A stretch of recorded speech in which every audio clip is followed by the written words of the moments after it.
Millions of Americans plan on voting by mail in November, many for the first time ever, as the coronavirus pandemic remains widespread in many parts of America and fears about personal safety persist. The sudden interest in voting by mail has sparked unprecedented attacks on the integrity of mail-in ballots from Republicans, chief among them President Donald Trump, who has repeatedly made false statements about voting by mail being a conduit to voter fraud. They're sending 80 million ballots to everybody, and there's tremendous cheating going to go on, as sure as you're sitting there.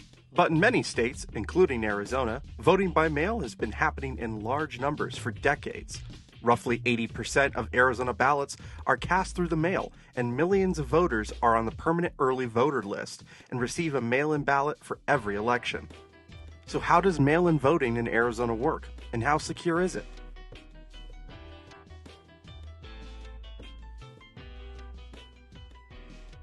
Early ballots are sent to voters 30 days before Election Day, though voters who aren't on the permanent early voter list have until October 23rd to request an early ballot be mailed to them.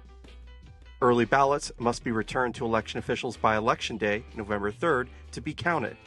The Arizona Secretary of State's office recommends mailing ballots back before October 27th to ensure it's delivered on time, but voters also can drop them off at any polling location on Election Day.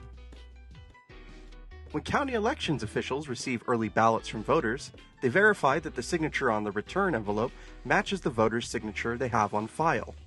Only ballots with matching signatures are counted. Many who vote by mail can also track if their ballot has been counted. In Maricopa and Pima counties, voters can register online to check to see if their ballot was registered and received. State law also requires ballots be counted on a public live stream. The tabulation machines, which count the ballots, are kept disconnected from the internet to ensure outside attackers can't access the machines. Representatives of the parties are also present during this process. If mail-in isn't what you're keen on, the Maricopa County Recorder's Office said they've been working to ensure best practices for social distancing and sanitization amid the COVID pandemic. Despite claims from the president and his allies, voter fraud in general, and involving mail-in ballots in particular, is exceedingly rare, and fears that more people voting by mail will open the door to massive fraud are unfounded, election officials say. Since 2009, there have only been 23 cases of confirmed voter fraud in Arizona of the more than 13 million votes cast in that time period. So if you're looking for a safe way to vote this election cycle and are worried about in-person, mail-in might be your best bet. Most of the state already does it. For more explainer videos like this one, and for more in-depth stories and investigations, make sure to subscribe to the Arizona Mirror.